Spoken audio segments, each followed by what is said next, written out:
والذين يؤمنون بما أنزل إليك وما أنزل من قبلك وبالآخرة هم يوقنون أولئك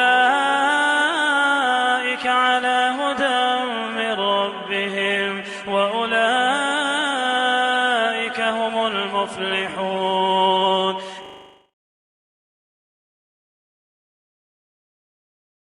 Le prophète Mohammed dit, certes Allah subhanahu wa ta'ala, lorsqu'il aime un serviteur, il dit à Jibril, j'aime tel, il faut l'aimer.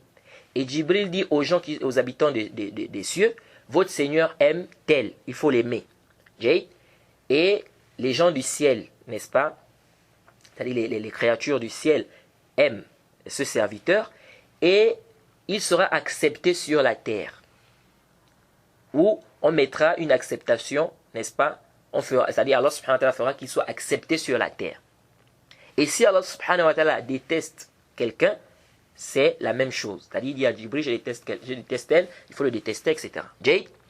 Alors la partie qui dit, lorsqu'il déteste quelqu'un, c'est la même chose, cette partie-là est dans Muslim, c'est pas dans Bukhari. Bref, ici ce hadith, c'est un hadith qui est clair, qui nous montre qu'Allah subhanahu wa ta'ala il aime certaines de ses créatures. Jade.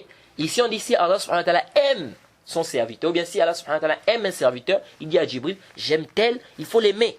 Donc ça c'est un dalil clair dans la sunna qui prouve qu'Allah subhanahu wa ta'ala aime. Jade, ça c'est plus que clair. Maintenant, intabi'uhuna. Dans ce hadith, on a dit quoi? Il sera accepté sur la terre. Ou bien on fera qu'il soit accepté sur la terre. Yuda'u lahu al-qabul fil ard. Qu'est-ce que ça veut dire yuda'u lahu al-qabul fil ard? C'est-à-dire il sera accepté sur la terre. Parce que les gens des sectes, intabi'uhuna, ils s'argumentent de ce hadith pour dire quoi? Quand on fait des réfutations, des répliques, des roudoud à certaines personnes, des bid'a qui dévient, etc., vous allez voir des gens qui vont venir vous dire vos réfutations ne servent à rien. Comment ça? Ils disent parce que, regardez quand il fait des conférences, ce prédicateur-là, regardez le monde. Vous voyez combien de fois les gens, c'est-à-dire les gens remplissent la salle. Plein de gens viennent à sa conférence, ça prouve que les gens l'aiment. Et si les gens l'aiment, c'est une preuve qu'Allah l'aime. Pourquoi? Parce qu'on a dit ici quoi? Qu'Allah va faire quoi? Il sera accepté sur la terre. Donc si les gens l'acceptent, si les gens l'aiment, c'est une preuve qu'Allah subhanahu wa ta'ala l'aime également. Donc vous, tout ce que vous pouvez faire comme réfutation, ça ne sert à rien. Nous disons, Haza qawlun batil. C'est une parole qui est nulle. Arju an tantabi'uhuna. Et c'est comme ça, une fois j'avais débattu avec un étudiant, on était en faculté, c'était en faculté de hadith. On débattait et je lui disais qu'il y a un prédicateur, n'est-ce pas, en Égypte et tout, qui est en train de dévier en ce moment, les savants ont mis en garde contre lui, etc. Et il me dit non, il dit ça ne sert à rien. Il dit ce prédicateur-là, il est aimé en Égypte. Il dit quand il fait des conférences, regarde le monde.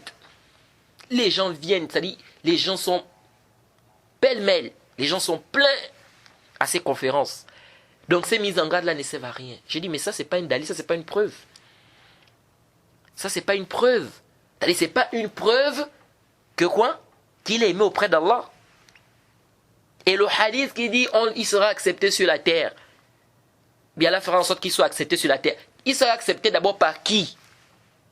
A priori d'abord ici. C'est qui d'abord ici? Ce sont les gens de bien, les gens de la sunna, les gens qui sont sur le minhaj. Ce n'est pas d'abord, c'est-à-dire, regardez les soufis, ce n'est pas les awam ou bien les ignorants, les juhal. Regardez les soufis. Les soufis, quand ils font leurs conférences, vous allez regarder dans les conférences des soufis en Inde ou bien des Tijani, vous allez voir le monde. Parfois ils font ça même dans des stades, c'est rempli. Ça veut dire quoi? Qu'ils sont dans la vérité? Ça veut dire qu'Allah les aime? C'est des dalils qu'Allah les aime ou bien c'est des dalils que quoi? Qu'ils sont dans la vérité? Non. Donc ici quand on dit qu'il sera accepté sur la terre, c'est d'abord a priorité d'abord c'est qui? C'est d'abord les gens de bien, les gens de science. Je vais vous donner un exemple. Et ça c'est l'exemple que j'apporte toujours. C'est-à-dire j'apporte ça à plusieurs personnes quand ils viennent avec ce hadith là pour venir faire un istidlal qui est battu ici. Je leur dis, imaginez-vous maintenant que tous les savants des hadiths sont unanimes qu'un rapporteur est daif ou qu'un rapporteur même c'est un kazzab, c'est un menteur. Tous les savants des hadiths de Jarh wa Ta'dil, de l'éloge et la critique, sont unanimes qu'un rapporteur de hadith c'est un menteur. Ils sont tous unanimes.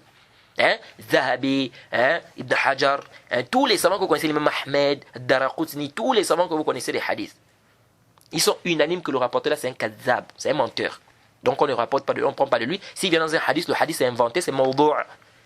Maintenant, vous avez le commun des musulmans qui disent non, on travaille avec lui, il est digne de confiance. C'est la parole de qui qu'on va prendre en considération. Hein? Le commun des musulmans, n'est-ce pas, les musulmans, les ignorants, ils disent nous, on travaille avec lui, on considère qu'il est digne de confiance. On prend leur parole en considération? Non.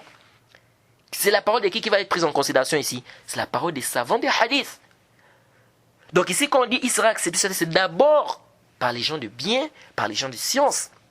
Si tous les hommes de science, tous les hommes de bien, les savants de la sunna, tous sont unanimes que c'est un mubtadi', c'est un innovateur.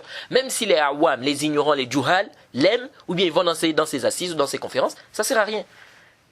Ça ne sert à rien, parce que ce n'est pas ça le dalil qui va prouver c'est quoi, qu'il sera quoi accepté sur la terre. C'est d'abord par les gens de sciences. Il ne faut pas que ça vous trompe, parce que beaucoup de gens sont trompés par ça. Ils vont voir des mises en garde sur certaines personnes, mais ils voient comment dans ces conférences, les gens remplissent la salle, etc. Ils disent, ah, mais ça veut dire quand même qu'il est dans la vérité, ça veut dire qu'Allah l'aime, ça veut dire que ceci, cela. Tout ça, ce n'est pas des dalil. Jade, ça c'est quoi? Ce n'est pas le dalil. Et puis je rappelle aussi,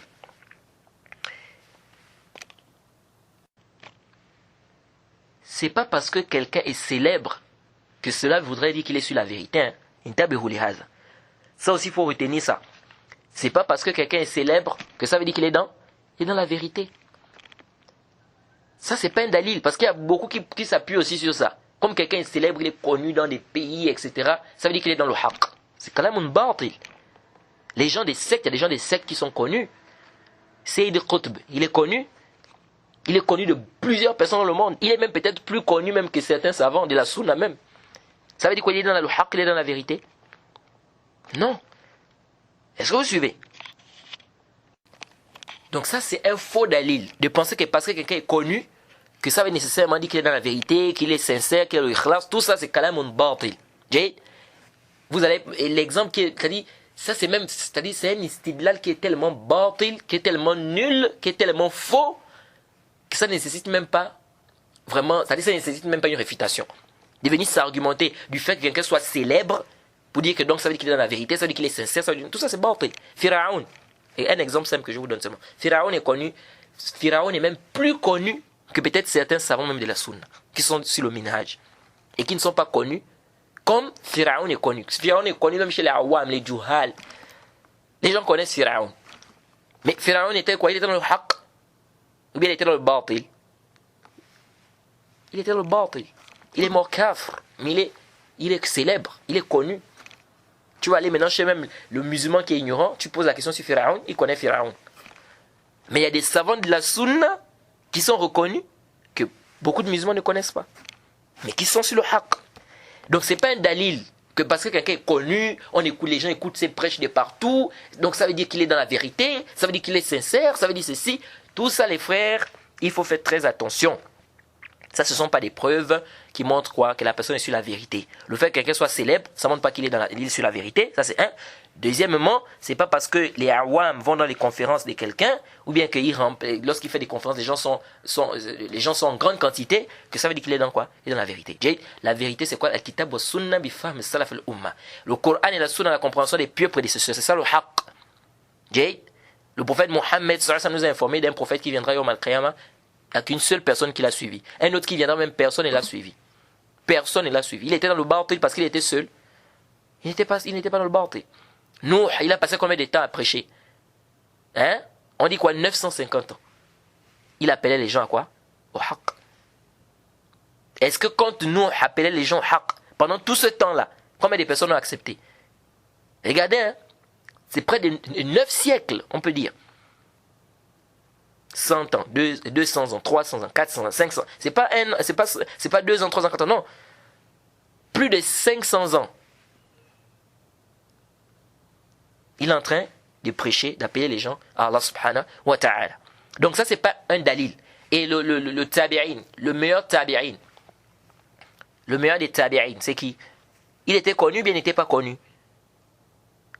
Il n'était pas connu de beaucoup de gens.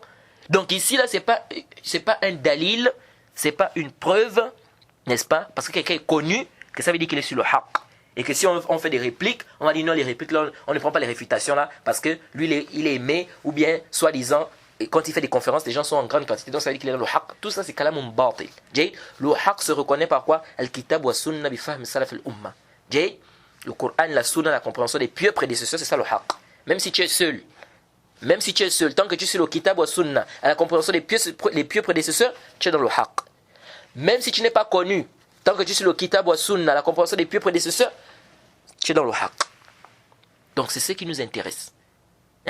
Être connu, être célèbre, rempli des salles, quand tu fais des conférences, tout ça là, ce n'est pas aham shay, ce n'est pas ce qui nous intéresse ici.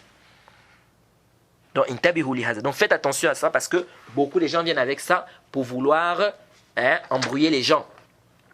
Ils vont te dire non, il a été accepté sur la terre, ça prouve qu'il est sur la vérité, ça prouve qu'il est aimé auprès d'Allah. Tout ça là, c'est des kalam batil wa saqit.